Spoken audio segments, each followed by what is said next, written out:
take a breath, you step back for a second, you put on a camera on your periphery. So on your right, there's a camera as though we're making a movie, and you can see your profile and you can see everything on that side of the room. Then you put the camera on your left. Now you can see this profile and you can see everything on that side of the room. Then you put the camera on in front of the computer, so it's looking at you. And then you put the camera on behind the back of your head. It's watching, it sees your hair and what you're wearing. And so you just feel yourself elevated. You're in a little bit of a higher vantage point. You're stepping out of this podcast and you're just looking as an observer would, as though you were a news reporter. You walk in the room, oh, look, Fran is sitting and she's got black hair. Welcome to Normalize the Conversation. I'm your host, Francesca Reicherter. Today, I'm joined by Debra Silverman, an astrologer, psychotherapist, spiritual guide, and author of I Don't Believe in Astrology. With a master's in clinical psychology and over 7,000 students enrolled in her astrology school, Deborah blends humor, wisdom, and soul-level insight to help people better understand themselves through the lens of the stars. In this episode, Deborah breaks down how astrology, which she calls medicine for the soul, can illuminate our emotional patterns and personality traits. She even helps me unpack my own chart as a Leo Sun, Virgo Moon, and Scorpio Rising, and how those signs shape the way I move through the world.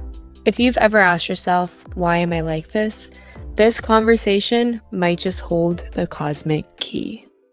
Deborah, thank you so much for joining me today. I'm super excited about our conversation, but before we begin, I want to check in. How are you really? So sweet. How am I really? I think I'm distraught by the political mood and the energetics that are affecting all of us.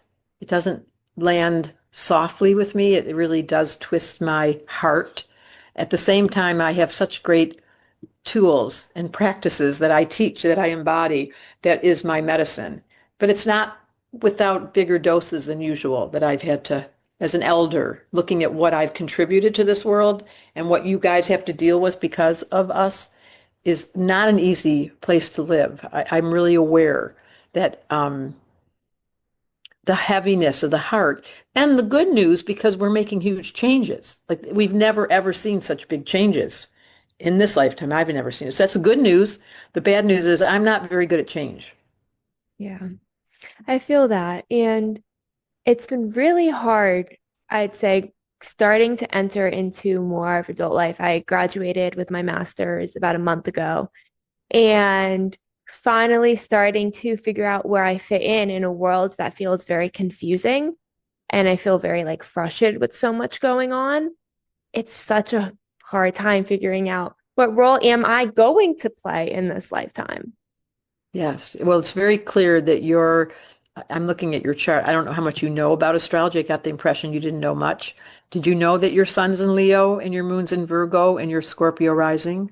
Yes. So I read your book with my younger cousin on a road trip back in May. And we went through and we did our charts and we're trying to understand ourselves and each other.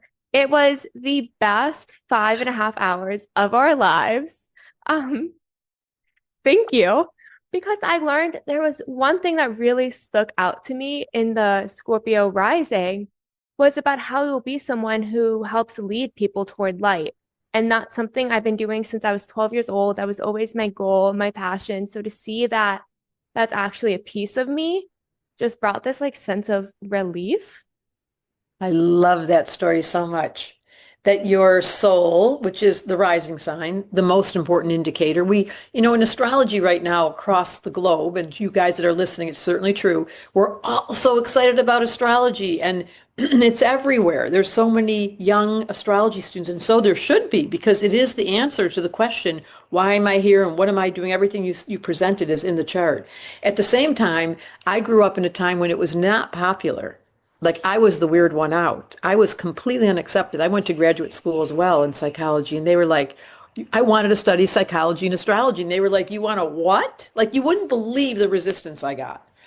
So it's so different now to see your generation eating it up. And that Debra Silverman wrote this book that made it so easy to read that you couldn't stop. It was like potato chips. That's what I tell people. You'll start the book and go, don't turn it off. So it's the quality, and it's named I Don't Believe in Astrology, because there's so much, I've heard that so much in my life, but you guys are now open. And it's a really cool thing because you will get the answers. If you study, we have a school 2 times a year, the doors open in September and in January. So the schools are about to open in 2 months. And it's really fun to watch someone like you who didn't really understand why she wanted to seek through the dark, the light. You always go through the dark to get to the light. That's just your fascination. Yeah, Hello, Scorpio. it's amazing. For me, something that's so big throughout my life is not understanding any piece of who I was. And I always felt so different from people around me. And people would always tease me and make fun of me. And I struggled a lot. Ended up in a psych unit when I was 20. I felt like I couldn't figure out where I fit in. I felt like no one understood me. I didn't understand myself. And I mean, just reading through this, there were so many moments. I mean, being a Leo, a lot of times people are like, you need too much attention and kind of putting me down for it. I'm like, well, maybe that's part of who I am and I can learn to leverage it. Right. And instead of just the way people talk to me, that inner critic that I have developed, being able to see it as, no, this is a piece of me and I can learn to leverage this. I thought that was amazing. Like, That's because you have Moon in Virgo. So your critic is echoed by any criticism. Like yes, the slightest indication that you didn't get it right, and you're like, I knew it. So instead of leaning into your Leo and going, who cares what they say? The Virgo kind of goes into itself and it sinks into a state of I knew I was bad and I know I'm not normal and nobody likes me. And so Virgo's propensity is to go downward, where Leo can't wait to be celebrated. So that contrast must be confusing, it, wanting to show up and show off and then feeling really self-conscious. it is. And that is, I was saying this morning, my two personalities with one of my friends.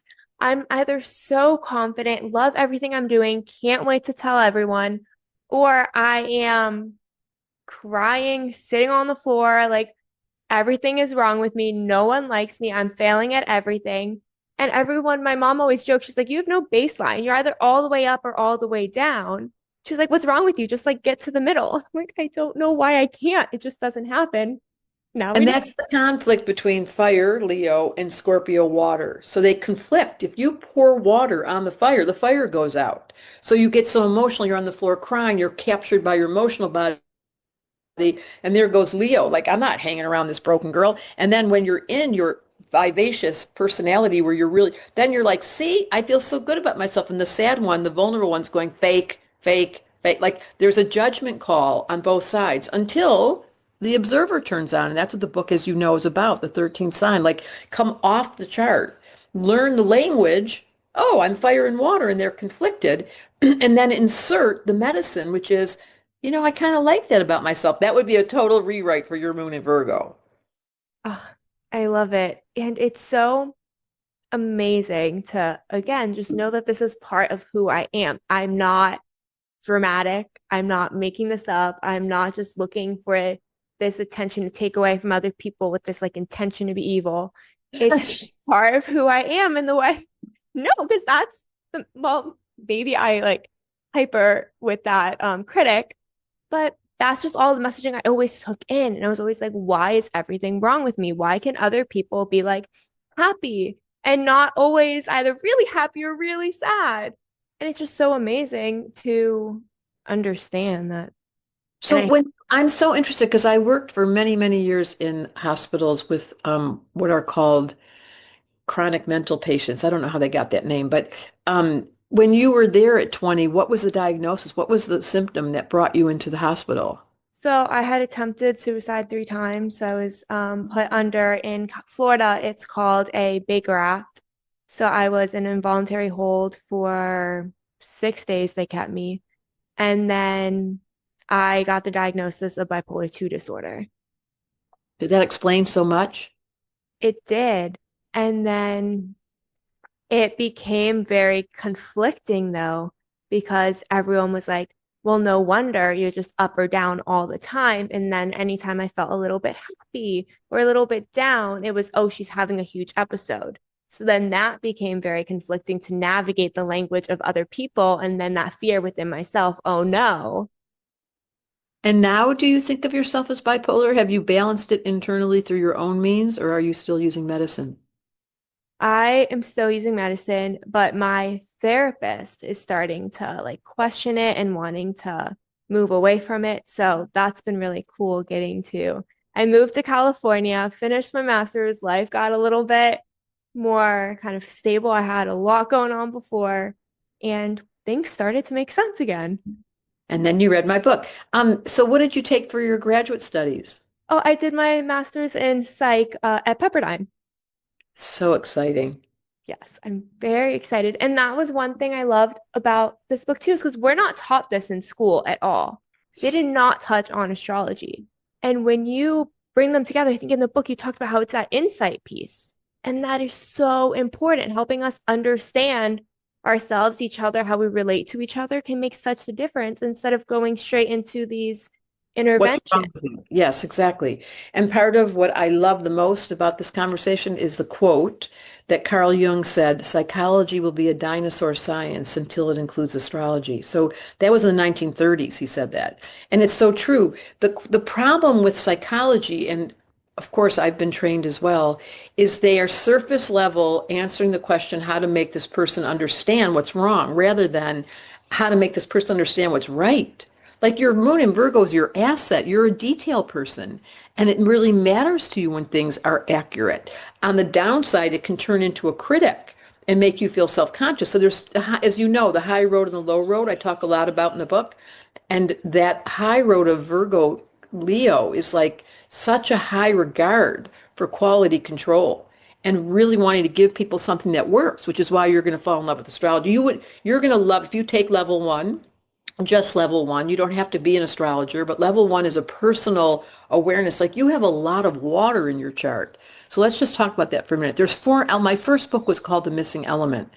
And the first element is water because we spend 9 months in a womb. So it's the entrance of creation itself is the element of water is in the dark. And every day we wake up in the morning, the first thing we do is take a shower, have our tea, make sure that we're hopefully in a meditation, go to the bathroom. It's all water. We spend that quiet time. And our society has disregarded water. We don't know how to be quiet. If you're quiet for too long, you get depressed. And if you get depressed, they diagnose you. And if they diagnose you, you think something's wrong. But the truth is, you're highly sensitive. You have two planets in Cancer and Jupiter in Pisces and Scorpio. Right? That's a lot of water. So your sensitivity, while it's a healing tool and an intuitive part and a psychic, it turns into a broken. I'm so emotional. I'm so dramatic. Why do I cry all the time? I'm so sensitive. I feel like I'm losing it. People keep accusing me of being too sensitive. Yeah, you. And then you start thinking, what, this happened to me. Like, why is it bad to be sensitive? Exactly. And it's so frustrating. Growing up, people would always say, big girls don't cry. And I loved that song. So I hated that saying. It really messed with me. But that was the messaging all the time is that it's wrong to be sensitive. And it's so hard when all the messaging around you is telling you how who you are is like It's bad. wrong.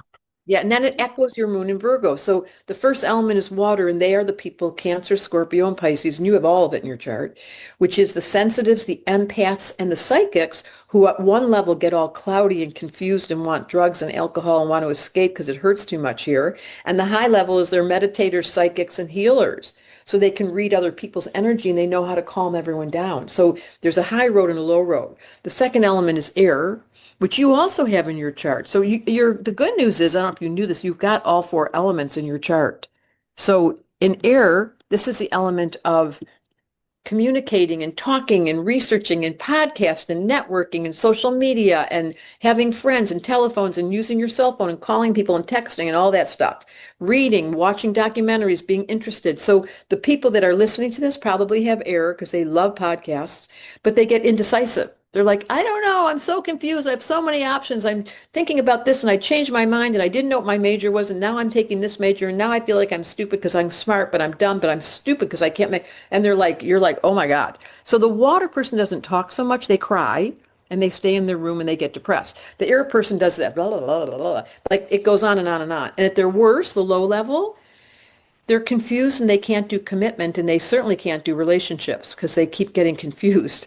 And at the high level, they have the best friends, they have the best communication style, they know how to do friendship, they're really good at networking and they're really good at communicating. So you can see how high level, low level. So how is your air? I think you're a social creature. Is that true? Do you have high value for that? Yes, I am very social. So my very first podcast, I was 15. I started a blog when I was 12. I was always going to talk to people, inspire people, help people. I would decide I was going to have a talk show one day when I was 12. It's in my like high school file as well. That's who I was going to be. Very social. So that's the air element, a talk show. I love that so much. And that's we love listening. We love listening to you because of your willingness to ask the questions that no one else and listen. Listen and silent have the same letters, which makes you think. Like in order to listen, you have to be quiet.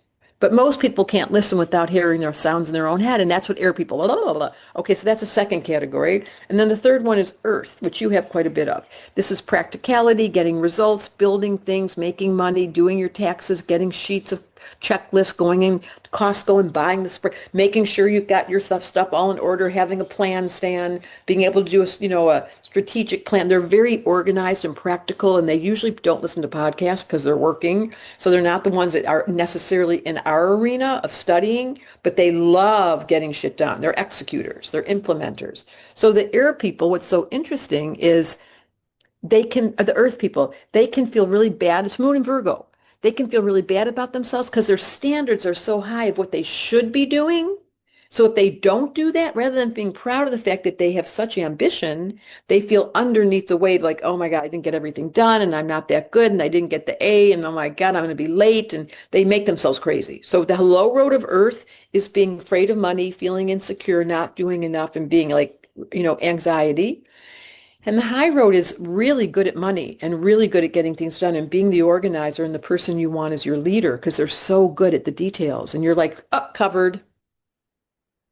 Yeah. And then the last category is fire. And I have a lot of fire. Enthusiasm, excitement, going to exercise. I think aerobics was made by a fire person. Being in front of the room, grabbing the microphone, standing up in front, being so comfortable, more comfortable in the drama than when it's boring. So fire people get bored. They have to have things to do. If they're idle, they get destructive and they start to like make up stories and do drama. They get really over the top, fire people, at the low level. At the high level, they're inspirational teachers and leaders, and we follow them and we run behind them and we travel with them. And they're the funnest people in the Zodiac because they eat, party, and joy bigger than everyone else. So when they're happy, boy, are they happy. So those are the four elements. You all have them, all four in you, like they're all built into the system, but there can be high road, low road. Yeah. So you can see how your fire and your water, the low road is the drama queen with the emotional propensity towards being sad. The high road is the healer who teaches about it. Yeah. That is so, wow. You just made me make so much more sense to myself. Yes. The, Yes. the high road and low road, I remember reading that in the book and feeling so frustrated seeing myself in the low road moment. And I was like, oh, because now I'm aware of I'm how I can change or how I can learn to leverage it so that I'm not stuck in that drama component in my mind, or I'm not stuck in all the things I should be doing, why I'm not good enough, why I need to be more, do more, feel more. And then being able to see like what those high moments, the high road feels like, and how much I love it and crave it when it's not there. It's so frustrating because it's like that is so amazing and now I understand it. How do I get out of this piece when it happens?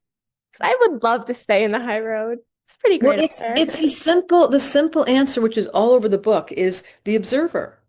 So if your awareness, this is another word for awareness. So if you're aware that, like, as you get older, because this will happen a lot when you're older. Okay, so when I was young, I had this propensity towards depression and I didn't like being here. And I had this drama queen that tended to be judging herself a lot. So now I'm aware of it. So now when the drama comes in, when the emotional body triggers me, when I'm feeling like I don't fit in, when I'm going through one of those eras, my observer comes on and I go, oh, Fran, calm down. Like, what are you doing? And that simple presence of your voice who's the mom or the protector or the one that cares about you, your higher self, she will get you out of the mess. But if you can't have your observer on, I promise it will happen again. That makes sense. How do you get to a place where you're able to really get your observer on automatically? I know for me, something that happens all the time is I don't realize I'm starting to go down until I am all the way down. And it feels, So that's such a great question. It's a practice during the day when it's normal. Like I tell people with their children, you can't talk to a kid when they're upset. You have to wait during lunch or in the car when it's quiet. You have to get your observer activated during neutral time. So it could be as simple as right now in this moment. Let's do it. Take a breath, you step back for a second, you put on a camera on your periphery. So on your right, there's a camera, so we're making a movie, and you can see your profile, and you can see everything on that side of the room. Then you put the camera on your left. Now you can see this profile, and you can see everything on that side of the room. Then you put the camera on in front of the computer, so it's looking at you. And then you put the camera on behind the back of your head. It's watching, it sees your hair and what you're wearing. And so you just feel yourself elevated. You're in a little bit of a higher vantage point. You're stepping out of this podcast and you're just looking as an observer would, as though you walk, as though you were a news reporter. You walk in the room. Oh, look, Fran is sitting and she's got black hair and she's sitting in front of a computer. So it's neutral. So you start practicing during the day, random. I'm going to just put my observer on. Wait a minute, you guys. And I'm just aware that it is, today is Monday and I'm sitting here today on Monday morning and I take myself out of the picture from an emotional point of view and I just become a reporter from the New York Times looking at Debra Silverman giving me a report. And I practice it as a muscle, just like meditation, just like doing yoga. It becomes a muscle. And then I start noticing in the middle of the day, my observer kicks in and goes, "You're emotionally getting sad." Like, okay. Thanks for the feedback. You're right. I'm starting to feel sad. You don't change, the observer doesn't change anything. It doesn't have an interpretation. It's not judging you. It's not going, "Oh my God, you little emotional wreck. You're going down again." That's not the voice. The voice is, "Oh, I do a lot of putting my hand on my heart or my belly and I ask, what am I feeling right now?" I do this a lot during the day. Once that became a familiar, yeah, just hand on your heart, hand on your tummy, just go, where am I? Oh my goodness, I'm in such a mood. I didn't even know. Now that's for you, Scorpio, with 2 planets in Cancer. You're going to feel moody a lot and you won't have any content. And the observer doesn't care. It just goes, oh, that's interesting. I'm in that thing again. Now, once the awareness becomes a muscle that you can use during the day, the next step after time goes by is, I wonder what is in my toolbox. And now that I'm aware, I don't want to indulge myself. I don't want to take the deep dive. I don't want to be caught off guard in 3 days. Now I'm really depressed because I never paid attention for 3 days in a row. It was growing, but I just overrode it, didn't pay attention, pretended I was a Leo. But meanwhile, my water was going, "You're a wreck, you're a wreck." So then you go, okay, sorry. Now I'm aware. I was definitely getting more and more sensitive. I don't like when you ask, how am I really? Okay, so I notice I'm feeling distraught by the collective. And then I make a decision. Deborah, pull up your big girl pants. That's true. One part of you is all emotional and mushy. But here I am waiting in the wings to bring you back to where I live. Now, do you want to come with me or her? So once I have a choice, because I'm neutral, I'm not calling myself out. I'm not saying, because I was like you. I was highly emotional and I lived with depression most of my life. And I was judging myself all the time. Like, why is everybody else, so happy? And I have this low grade. And then I realized, oh, well, this is just one of the parts of my personality because I have a lot of water like you do. And I know enough about astrology, for God's sake, help me. So I became aware of it. And now I'm endearing. I feel an endearment to the part of me who's so tender. I, And I really love her. I know that one of my gifts this life is my sensitivity.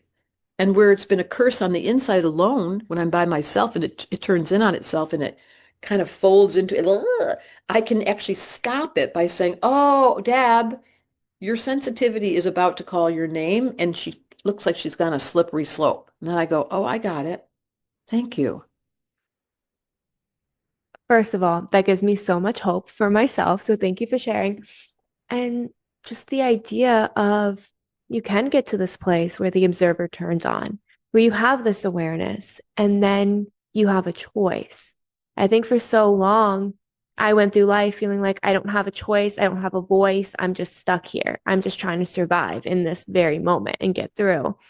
And as I've started to come out of that more and more and figure out I do have a voice, I do have a choice, to know that it's really hard a lot of times to So be hard. allow myself to have a choice and recognize that it's not, this does not have to be the situation. Your chart's built to sabotage. Scorpios like to be miserable. They are sabotagers. It is the element, it's the sign in the zodiac that will, the only animal that will destroy itself. That's the suicide impulses in Scorpio.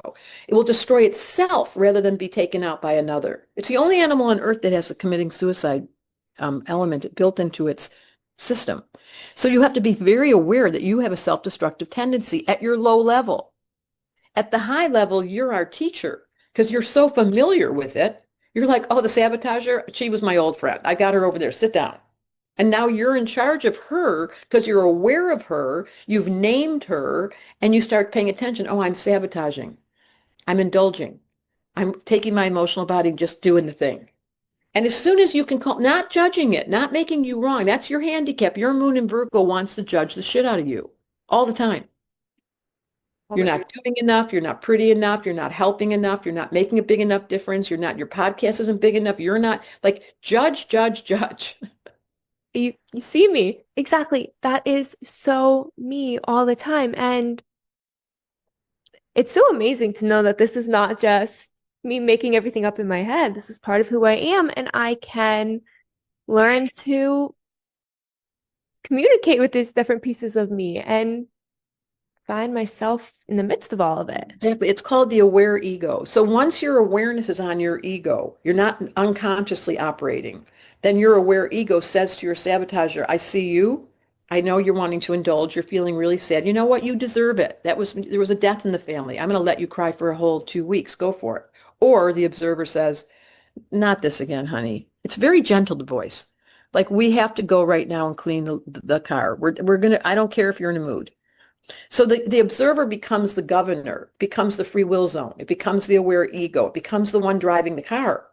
Otherwise, there's no one driving the car. The emotional body, for you and I, who's emotional, whoa, Nelly. I feel like something that I would have trouble with is being able to not allow the inner critic to make me think that that's the observer. Exactly. You're so right. Those two voices, the critic and the observer, sound very similar, but the observer has no judgment. The critic always judges you. Something's wrong. And the observer's just neutral. It's like a reporter from the New York Times, like, okay, so she's got black hair, she's got a microphone, she's got a white, like they're just giving reports of what's present without interpreting how it looks or how it should be or what everyone wants of you or how you should, like, it doesn't do that. So you have to get familiar enough with the observer who, I always say she lives in Switzerland. She never goes to war. She's just neutral.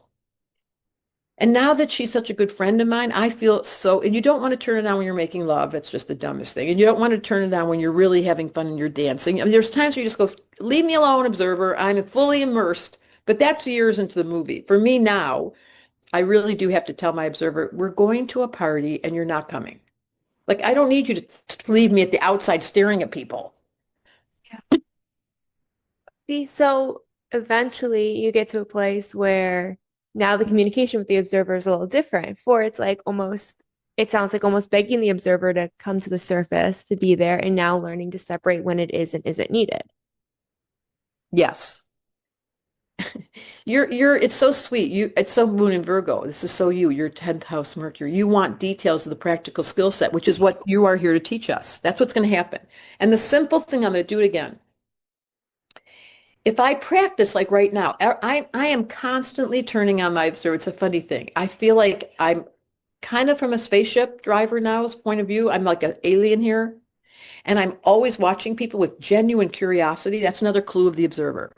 Like, I wonder why my brother doesn't talk. So instead of saying, it really bugs me. He never communicates. No, I say, I'm so curious. My observer, I'm just so curious.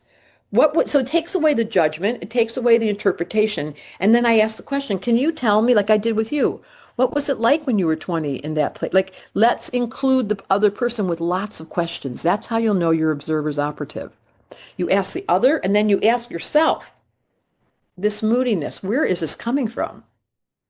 I have no content to tell you the truth. There's nothing going on in my world. I'm just feeling sad. Oh, distinguishing collective sadness, because you have this in spades. You don't even know when the mood is yours or when it's just something in the zeitgeist.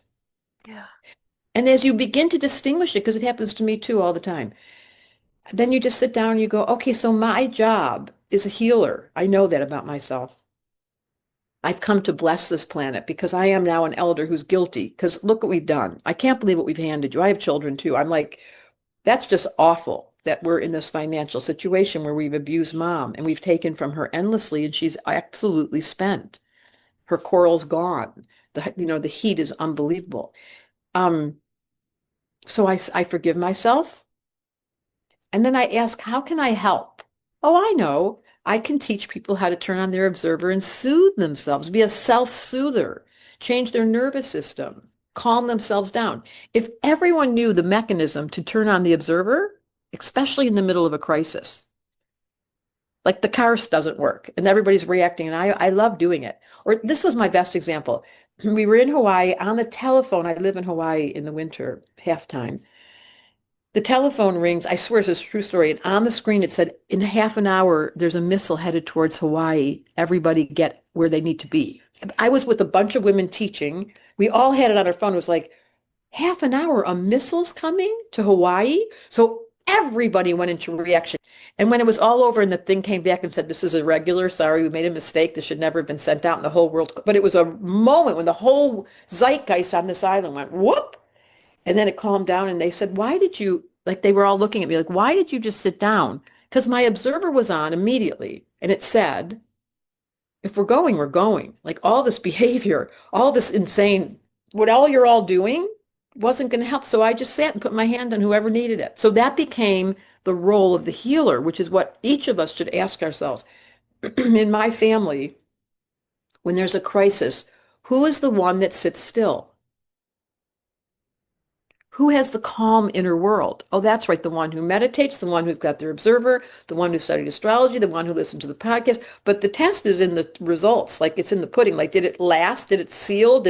Are we going to do it live time or do we just read all these books, listen to all these podcasts? And as soon as we get the phone call, we're like, and we should not bypass the human. The first response is, and then the observer comes on and you go, oh, sorry. I got caught by my impulse and didn't have free will. Oh, it's the world would be a much gentler place if we Everybody, did yes. not react as bigly.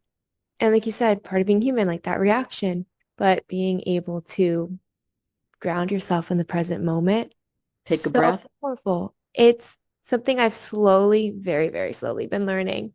But And you're so young and you're going to learn it, I promise. Just the fact that we're having this conversation, you're going to start practicing. I like how Eckhart Tolle said in The Power of Now, love that appropriate. book.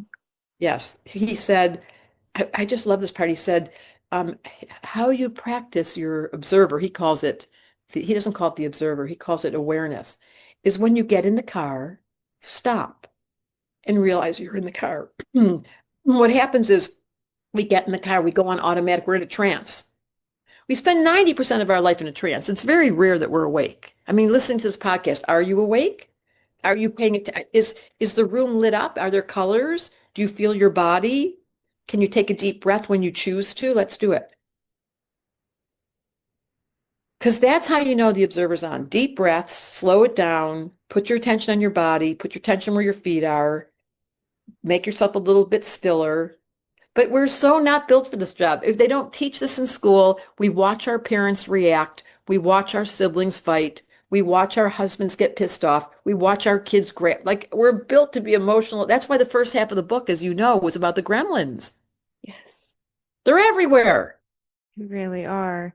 And it's so true. In the power of now, one thing that it really helped me understand is, again, I felt like I never had a choice, never had a voice, and I'm so caught up. I'm slowly getting a little better, but so caught up in like 10 years from now, why didn't I do enough today so that I can get there?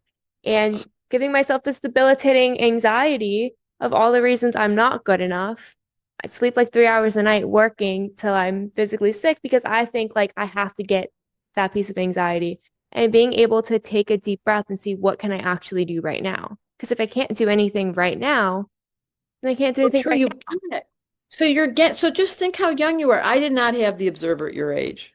It took me years. I do remember when I found out about it and I started studying it and I was so excited by it and I've been doing it ever since. And as the years have gone by, I have this memory. I talk about it in the book where I was in my I was a therapist obviously for many, many years.